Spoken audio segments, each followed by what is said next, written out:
Hi there. Over the last few months, I've been doing videos based on pilgrimages, specifically in southeastern England, in the county of Kent, looking at saintly figures, specific journeys made by certain kings and diplomats, and even a cathedral or two. But a pilgrimage doesn't necessarily have to be all focused on religion. Traditionally, that's probably what it would have been, but not necessarily since, or even today. Pilgrimages can be anything to do with art, literature, politics, whatever you personally find significant to you. So in today's video, this is going to be slightly different, a pilgrimage of a literary figure who, for the last few years of his life, was based in the city of Rochester. He's a small-time author. You may have heard of his name. Did a lot of books in the late 19th century, mostly on social commentaries, and a few of his works have been adapted for TV, stage, and of course, film as well. That author's name, of course, is Charles Dickens. But you already knew that, because it's in the title. So I really should shut up and get on with it.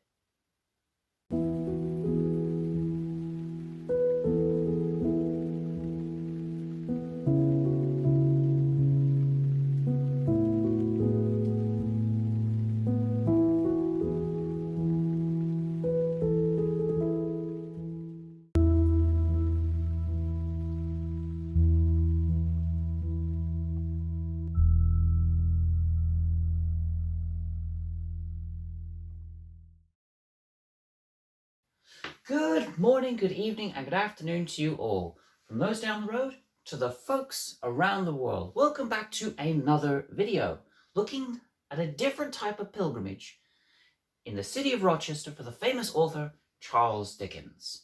Charles Dickens may have been born on the 7th of February 1812 in the city of Portsmouth on the south coast of England. But it wasn't until the boy turned 5 years old that the Dickens family as a whole moved to the township of Chatham, which is pretty much next door to the wider city of Rochester. From the ages of 5 to 11, Charles Dickens would wander the streets of his local township, the wider city of Rochester, and all the way towards a place called Gad's Hill, where there was a great country manor situated within the landscape. The young Charles would often take this hour-and-a-half long walk between his home and Gad's Hill place in order to view such beauty, in order to sort of imagine himself living in such a grand old place like that. But it would be some 35 years before Charles Dickens would return back to this idyllic place of bonnie England. In the year 1856, Gad's Hill Place came onto the property market. It was up for sale, and believing himself worthy but also rather wealthy, Dickens put in an offer and purchased Gad's Hill for £1,790 English pounds. It is from Gad's Place that Charles Dickens wrote the rest of his later novels and stories, especially from 1865, when he received a very personal and special gift. At the local train station on Christmas Eve 1864, there arrived a flat-pack Swiss chalet, packaged in some 58 boxes, addressed to Charles Dickens. It was from his personal friend, a French actor by the name of Charles Fetcher. The Swiss chalet was set up just across the road from Gad's Hill Place, in an area which Dickens would call the wilderness. But not wanting to cross the busy road and get his feet and shoes all muddy, he decided to build a tunnel directly from his home at Gad's Hill Place, right the way through to where the chalet was situated. A tunnel which still exists to this very day, despite the fact that the chalet is now outside the East Gate house in the city of Rochester. The chalet was not that big and therefore only had two distinctive floors. The bottom ground floor was used for the working space, the study sessions and the writing area for the later publications from 1865 onwards. But the second floor, which is said to have had an overlooking view of the River Thames, had wall-to-wall mirrors all around. But this wasn't necessarily a vanity project for Charles Dickens. It was to give him the view of having an audience in front of him. He would use this second floor as a practice space, a rehearsal area for when he did his numerous public readings of his various and great works. The final novel that Charles Dickens was to ever publish was The Mystery of Edwin Drood, which is a mystery in and of itself. Because out of the 12 monthly instalments that were said to be published leading up to February 1871, only 6 were ever completed. Charles Dickens died of a stroke on the 9th of June 1870, aged just 58. It is said that on the day before and the day of his unfortunate passing, Dickens was in his chalet writing away the last few lines of this great mystery. And just 3 days before, Charles Dickens was spotted in an area of Rochester City known as the Vines, looking at the historic place of Restoration House, which had already been an inspiration for Dickens's work, being the inspiration for Satis House, the home of Miss Havisham in Great Expectations. A brilliant morning shines on the old city. Its antiquities and ruins are surpassingly beautiful, with lust ivy gleaming in the sun and the rich trees waving in the balmy air. The funeral took place just 5 days later, on the 14th of June 1870. But Charles Dickens' will had declared that the ceremony would be very small, not very grand at all. So despite being buried in Westminster Abbey's Poets' Corner, alongside other great literary figures today, such as Alfred Tennyson and Rudyard Kipling, the funeral took place very early in the morning with a very small congregation, in an inexpensive, unostentatious, and a strictly private manner. Now, John Forster, who had been a lifelong friend to Charles Dickens, decided to write a biography of the author's life in 1874.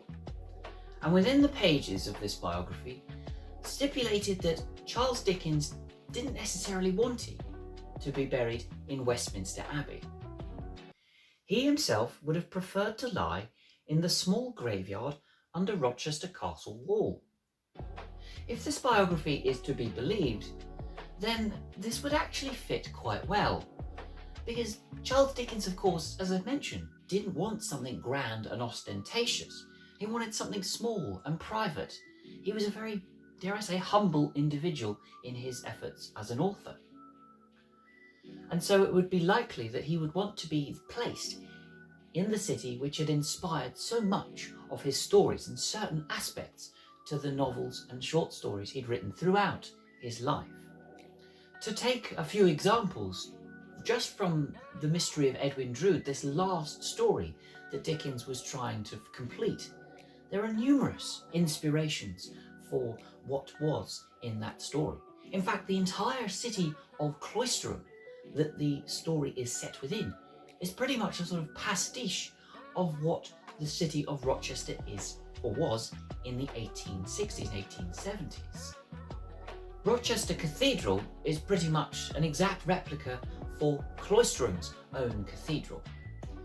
And just a few short meters from the space where Rochester Cathedral and Castle situate today is a small little gatehouse, which served as the inspiration for John Jasper's gatehouse in the novel. And just next door to this gatehouse is a small little cafe slash shop tea room area, which was the inspiration once again for one of the characters, Mr. Tope, and his house. Mr. Tope being the verger of the local cathedral in Cloisterham. Even at the local heritage site known as Eastgate House, which had once served in the 1800s as a seminary school for young women, and now situates the Swiss chalet that Dickens had written all of his later novels in, had served as an inspiration of its own for another location within the Mystery of Edwin Drood. Mrs. Twinkleton's seminary for young ladies, also called the Nun's House. A venerable brick edifice whose present appellation is doubtless derived from the legend of its conventional uses. On the trim gate enclosing its old courtyard is a resplendent brass plate flashing forth the legend, Seminary for Young Ladies, Mrs. Twinkleton. Now there are numerous plaques and informational cards about Charles Dickens and the Mystery of Edwin Drood around the city of Rochester, and I've taken just a couple of these little plaques to use for this particular video. But there are numerous more, and there are probably some that I didn't even find when I was looking around this magnificent city. They say that when writing a story or writing a novel, they say write what you know. And Charles Dickens pretty much epitomised that particular phrasing, because he did. Not just in terms of the city that he was living in, Rochester, but also in his early youth and the sort of hardships that he faced, these sort of societal struggles that he saw on a daily basis, the characters that he met and the people that he knew in his life, all went into his stories. Write what you know, and you might have a bestseller. Now, the Mystery of Edwin Drood, as I'd mentioned at the beginning of this video, has served as a mystery in and of itself. It has tickled the various brains of many an investigator, a literary thinker, and enthusiasts alike. In 1914, the Dickens Society decided they were going to create a mock trial to try and solve the mystery that was Edwin Drood's disappearance. Various literary greats made up this particular society, with novelists like George Bernard Shaw and G.K. Chesterton. The public trial of John Jasper took place on the 7th of January 1914. Actors were hired to play the various characters that were situated within Charles Dickens' novel. The society members and literary greats served as the legal profession, as well as certain members of the jury, with Chesterton himself serving as judge and pretty much leading the proceedings of this case. Much international coverage was given leading up to this public trial of a fictional character. But the international coverage soon depleted when they realised that G.K. Chesterton and his various society members were not taking it very seriously. The verdict of this case was that John Jasper was to be tried for manslaughter because there was not enough evidence to suggest actual murder. Well, there is only half a novel after all. And G.K. Chesterton jokingly turned round to everybody in the court and put them all in contempt, probably with a smile and a bit of a chuckle. Hence the lack of seriousness from the society members. Later on in 1914, another societal group based in Philadelphia in the United States decided they were going to do their own mock trial, but doing it with a bit more seriousness. They hired actors again to play the various characters, but they actually got legal professionals to sit in and cast their verdicts on the situation, on this particular case. And the conclusion? Well, there wasn't one. There was no definitive conclusion to this trial. And so, with only a half-baked novel, you don't necessarily get the full story. Over the next 150 years, there have been various individuals and authors who have tried to solve the mystery of Edwin Drood, tried to complete the novel, perhaps in the way that Dickens wanted, to various degrees of success. Now, the earliest continuations of this story actually came from American authors, and the first one was actually almost immediately after Charles Dickens' death, published in late 1870. But the most unusual one from this early period of continuation came from a gentleman called Thomas Powers James, a man from Vermont who said that he was embodying the spirit of Charles Dickens and ghostwriting the continuation of the story, The Mystery of Edwin Drood.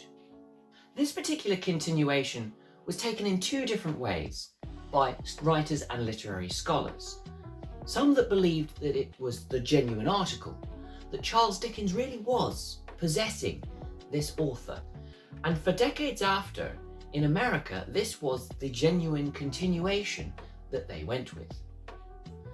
But other critics didn't go for the spiritualist, sort of sensationalized version that was created by the American author, suggesting that actually he was using Americanisms, a certain dialect that was not necessarily to Charles Dickens' style. The Mystery of Edwin Drood will likely never be solved. But going back to the city of Rochester, a literary pilgrim can still walk through the streets of Cloisterham as if they're inside the novel of Edwin Drood's mystery.